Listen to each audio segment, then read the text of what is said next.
What's up, YouTube? PokePrimer here, primed and ready to deliver you our Week 4 battle here in the BTA Season 8. This week we are taking on AlmightyArceus and the Los Angeles Lycanrocs. If you saw our team builder, you know why we brought what we brought: the MegaMix, the Blade, Volcanion, Amoonguss, Sylveon, and Licky. Our opponent decided to bring the Umbreon, the Landorus Therian, the Granbull, the Alolan Marowak, the Slowbro, and the Copperajah. So, looking at the team that he brought, Wassup trying to get in the room again.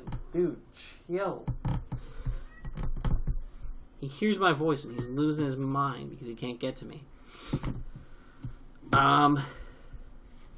Looking at this team, obviously I can see that there's a very clear Trick Room element that he's looking at here, using Slowbro as his setter. For things like Copperajah, Alolan Marowak, and potentially Granbull to do a lot of damage. Landorus, I'm not exactly sure what kind of set he might be going for with the Landorus, but Lando, again, is just a very scary mon for my team to deal with as a whole, so definitely going to be a struggle dealing with that. And Umbreon is just fat. And so trying to break through fat Umbreon with my team is going to be a big pain in the ass. So looking at his team, though, I definitely think I can get away with leading Amoonguss and just clicking Spore. So I'm going to go ahead and do that. So I'm just going to go right for the Spore here. He's going to U-turn out. This kind of shows that he's just max attack Jolly. So I'm thinking maybe he's Scarfed at this point. I haven't seen an item on him yet, obviously. I'm going to go for the Spore here and get the Umbreon to go to sleep, which is amazing. So I'm going to switch into Licky here, as I kind of wanted to be able to throw off a free knockoff on whatever, and I wanted to be able to go from there. I felt Licky was the safest thing as well to deal with most of what he might want to switch in here. So thankfully that kind of worked out as he goes into the Copperajah. I'm going to knock him off and get rid of his Life Orb as he goes for the Iron Head. So this is like Sheer Force, Adamant, Nature, something like that. And instead of Wishes, he goes for an Earthquake there, which is kind of smart on his part, because obviously, like, things that could come in on an Iron Head being like Volcanion and Blade, neither of them want to take an Earthquake. So very smart on his part. But I do get the Wish up there, and I'm just going to go into Blade here on the Earthquake, as I'm just going to get the Wish right back. I'm going to go for a Swords Dance right away. I just want to try to get some big damage off on things at this point. He Swords Dances himself in my face as I go for an Iron Head here. Now, unfortunately, due to the spread that we did have on our Blade, Landorus actually at +2 Jolly Max attack does KO us from full, which really sucks. But we do see he has Life Orb leftovers there, so obviously, and with Swords Dance, obviously he's not Scarfed. So we know that at least Absol does outspeed it, which is great. So what I'm going to have to do here is I'm going to have to go out and sack off Licky. It's unfortunate. I really would have liked to be able to keep Licky around as a cleric against this team. I feel like it could have done a lot of work, but unfortunately, the other pieces on our team just are too valuable to give up right now. So, sack off Licky, and we're going to go straight out into Absol here. So we can just go right away for an Ice Beam here, which does a little bit of damage to the Copperajah, as he's going to double out actually into the Umbreon, which does take the superpower really well. This shows that this thing is physically defensive for the most part. It does, I believe it's physically defensive with like a Calm Nature though, based upon later damage. Let me bounce back a little bit here. Let me throw this on slow. Okay, so I go for the knockoff here and I do 40%. Alright, so at -1, I did 40%. He's not physically defensive. Max HP still, but he's not physically defensive. So I know he's got more SPDF investment, which is good to know. It'd also be good to know that obviously this is the -1 damage, so for later, obviously I'll be doing a lot more to this thing. which is good. So I'm going to go Volcanion, Hard Volcanion here, as he's actually going to set the Trick Room up now, which is yikes. So he goes Umbreon here, and I am unable to Toxic him, obviously, as he's asleep, which really sucks. So I'm just going to go hard out into Absol here, as he's going to use his first turn of sleep. With him going Umbreon here, going Absol here, I'm just going to fire off a knockoff, as he goes into the Gramble and reveals himself to be Choice Banded. So, he's also max HP from the calcs. So Choice Banded Gramble in Trick Room would have absolutely torn my team to shreds. So I am very glad that I got the knockoff off there, because I don't want to deal with a Choice Banded Gramble. That is no bueno. So I'm very happy to see that happened. But now I have to switch into this thing, which I'm going to do with my Doublade. So he's going to go for the Earthquake, which is a very smart play on his part. Again, obviously, he's making the right predictions. He's predicting the right switches appropriately. So I'm just going to go straight for the Iron Head. No debate here, as he's going to go into the Landorus. I know I can take another hit from him, so I'm going to go for another Iron Head here. I know it's kind of like I'm sacking my Doublade here, but to get the damage on this Landorus is very, very huge.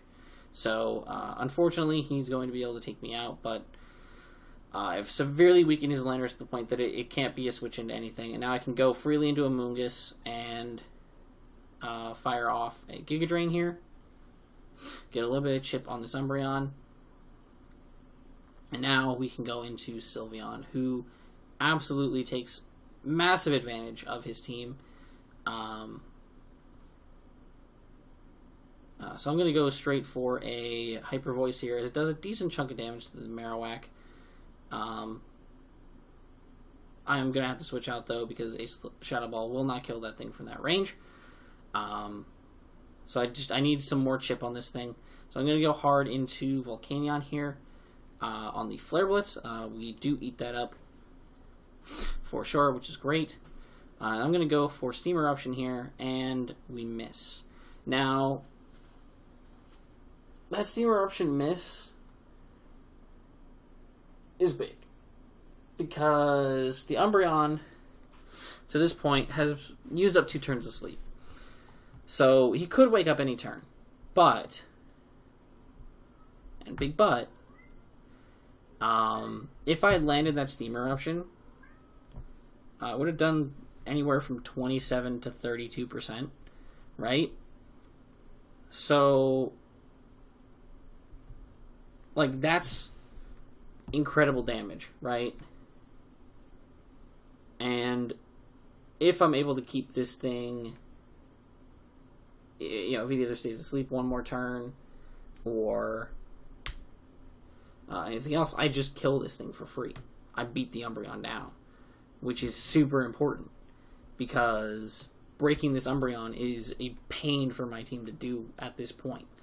So, missing that Steam Eruption was definitely a kick in the teeth, because obviously it would have made breaking this Umbreon so much easier.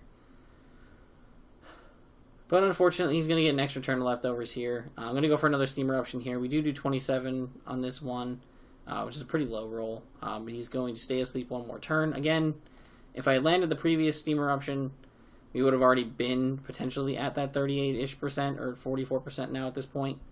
And then been able to get another one off. Putting him within flamethrower range, putting him within range of pretty much anything on my team.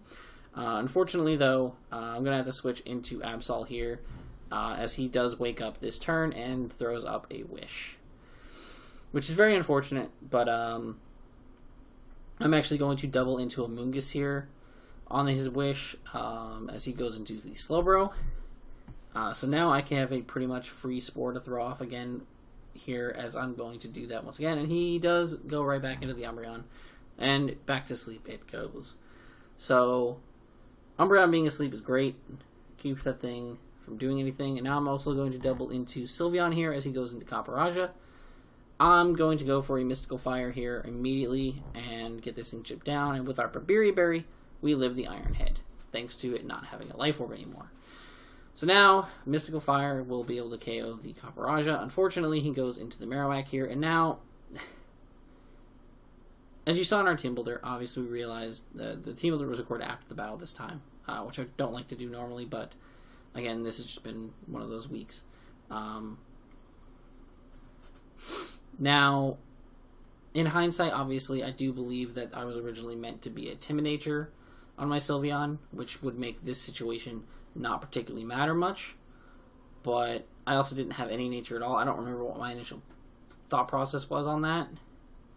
So, if I had planned to be modest, that Mystical Fire would have put the Marowak well within range of a Shadow Ball, and I would have been able to take it out right here, which would have preserved some health on other Mons as well.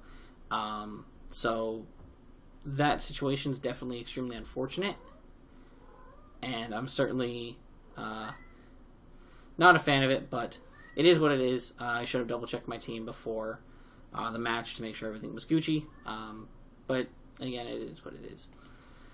So, at that point, it was a massive roll, like, not in my favor, and I could not afford to lose Sylveon, because looking at his team and where it's at, especially with Umbreon asleep, Sylveon just kind of clicks Hyper Voice into another move, or Hyper Voice in general, and just knocks things out.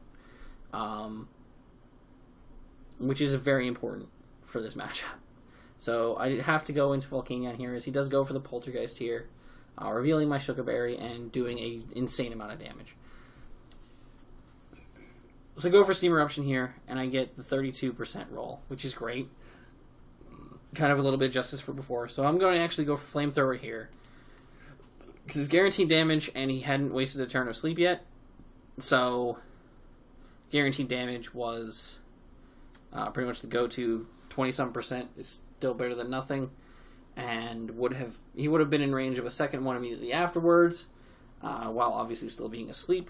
So that's cool, but thankfully I just get a crit and get rid of this thing immediately, so not mad at it. I will take that crit any day of the week. Yeah. So he's going to go Landorus here, and now I'm in a pickle, because obviously, yeah, I'm Sugar Berry, but I'm not going to live an Earthquake at 10%. So I had to pick him on to go into here. And I'm actually going to go on Moongus, because I know Moongus is not to KO'd by Earthquake. And now I can throw off a free Spore. Because Umbreon is dead, I have that ability now. He's going to U-turn out, and he's going to go into the Copperajah, which is a pretty good play on his part. Pretty much walls Moongus entirely. So that was smart. So I'm just going to go into Volcanion here on the Copper. As he's actually going to go into the Marowak. So I'm in a good position for sure. I go for a Toxic here. I was trying to maybe catch the Slowbro and switch in, but I'm just going to go for a Flamethrower here and take out the Copperajah. Now, unfortunately, we're in a worse situation, because Amoonguss is now only at like 64%, which Earthquake will 2 KO it. And I need Amoonguss to be able to Spore things. Amoonguss is faster than the Slowbro, and can eat hits from the Gramble, especially now that its band is knocked off. So, yeah. I need that thing to be healthy. So I can't afford to switch into here. Sylveon is at 23%. It's not taking an Earthquake, and I need Sylveon to be able to break these things.